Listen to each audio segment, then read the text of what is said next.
Russell Westbrook is easily one of the most athletic point guards I have ever seen. There is overall a lot of good in Russ and a lot of bad. After his series against the Los Angeles Lakers, people were foaming at the mouth and ready to slander him. It was inevitable, especially since he had a poor Game 5, it was going to happen.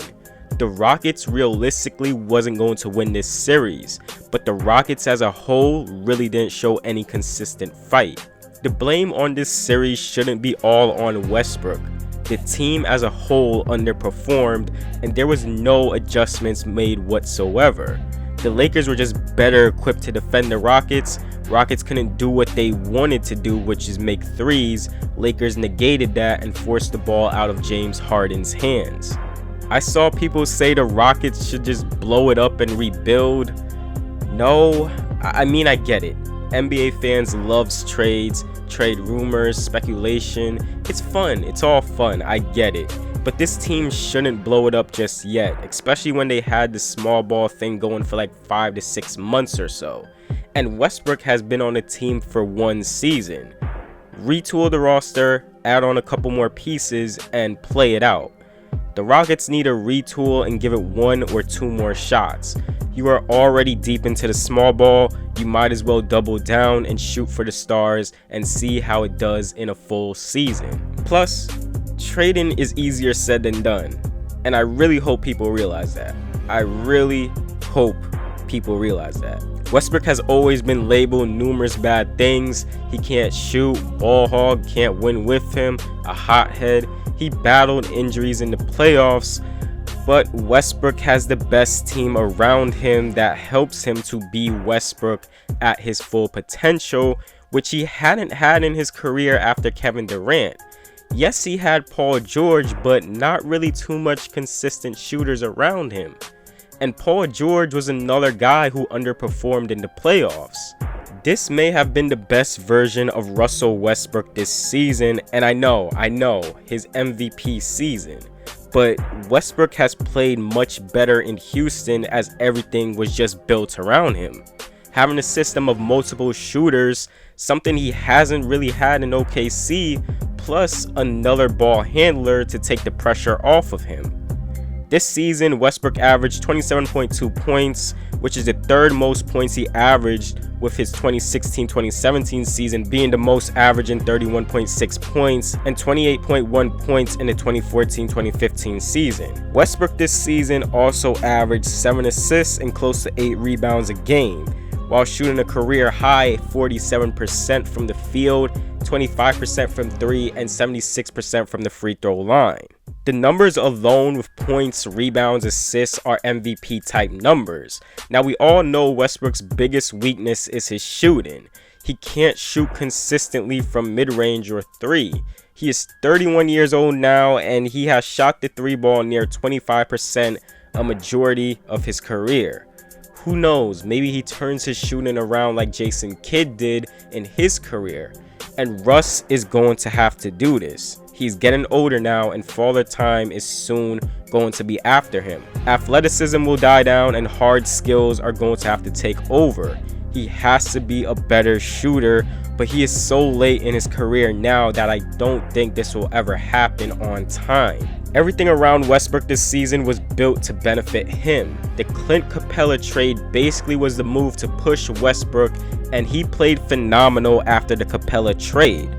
Westbrook wasn't terrible this entire season. Matter of fact, he was playing his best basketball midway through the season in December, January, February, but seeing him and Capela on the floor together, they just didn't work given that both of them can't shoot the basketball. So the Rockets had to choose either Westbrook or Capela, and so they moved on from Capela and focused on Westbrook. This was a move made by Mike D'Antoni and Daryl Morey, much more analytics driven and future of basketball thinking. Yes, small ball is the future of basketball. Guys who are lob threats, rim protectors who can't switch on forwards, and guards, I say given years down the line, will be extinct or solely just bench players. After the Capela trade, Westbrook went berserk in the month of February. He averaged 33.4 points, 6 assists, 7.3 rebounds on 54% from the field and 40% from 3. He led the Rockets to have a 7-1 record in the month of February. Westbrook was basically living at the rim, and his percentage in the restricted area jumped from 62% in January to 68% in February.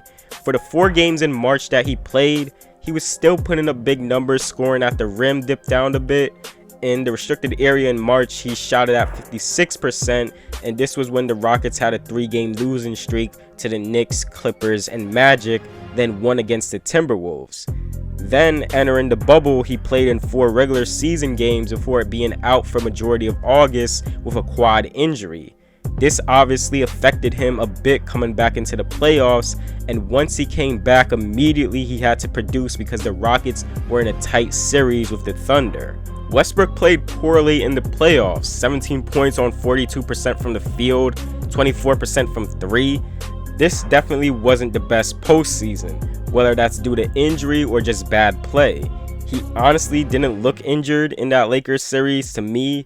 You still see the athleticism, and he was still getting the shots he can, just couldn't convert them. But we've seen this consistently with Westbrook underperforming in the playoffs. Westbrook is a good enough talent to get your team to the playoffs as a first option, but underperforms in the playoffs when you need him the most as your first option.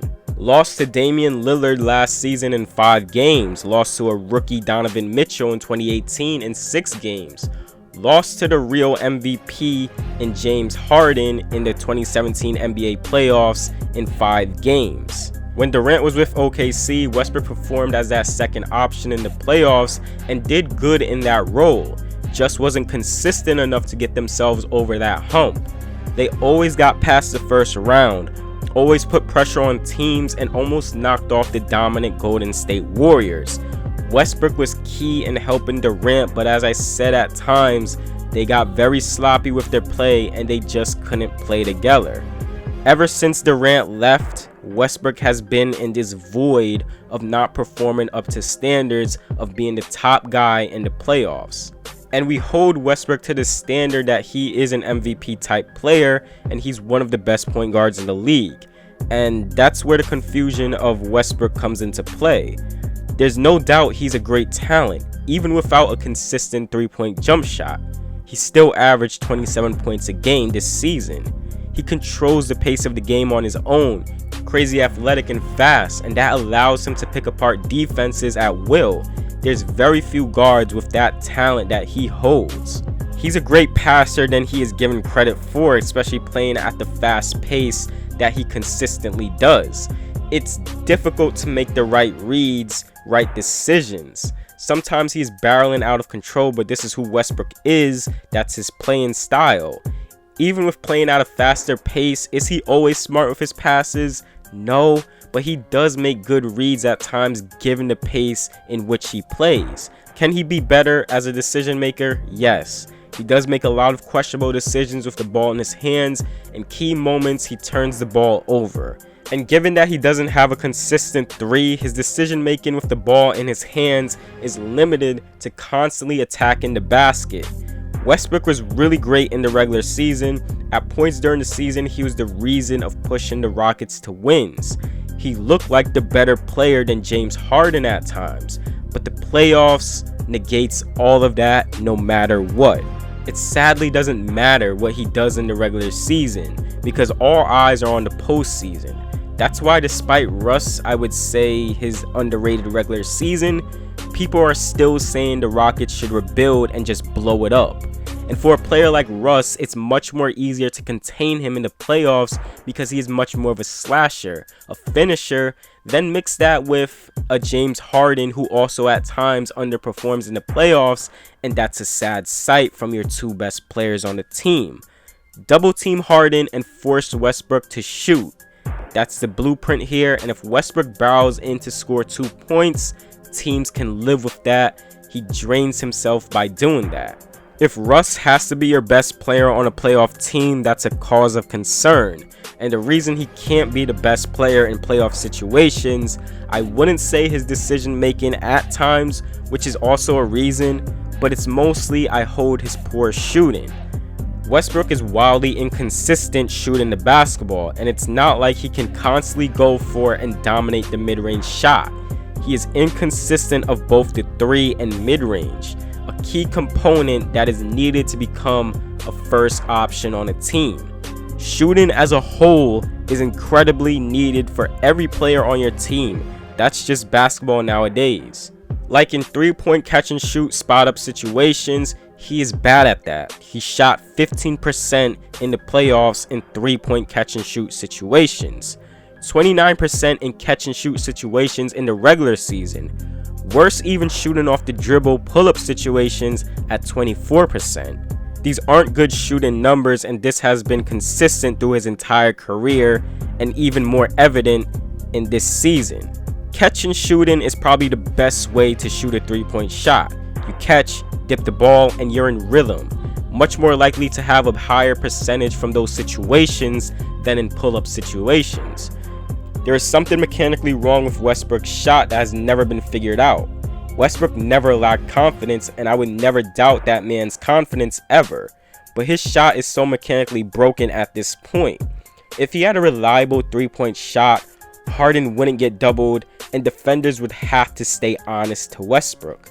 This is why Clint Capela was a liability in the playoffs. He was strictly attached to the rim and couldn't stretch out the floor, which made it easy to neutralize James Harden. Like, I understand Westbrook doesn't really operate off the ball, and one of those guys, honestly, Harden or Russ, has to move around. But given if he had a consistent jump shot, it would change a lot of things. It wouldn't put a lot of emphasis to constantly attack the rim and defenders just daring you to shoot. Throughout his career in the playoffs, shooting the basketball, it's a scary sight. And that's the big problem of Russ.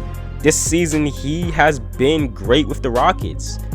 The team had ups and downs, definitely, but that's expected adding on another star. But even with that, Westbrook has improved. But then again, stayed the same. And that's the most confusing thing with Russell Westbrook this season. And the same thing can be said about the Houston Rockets as a whole.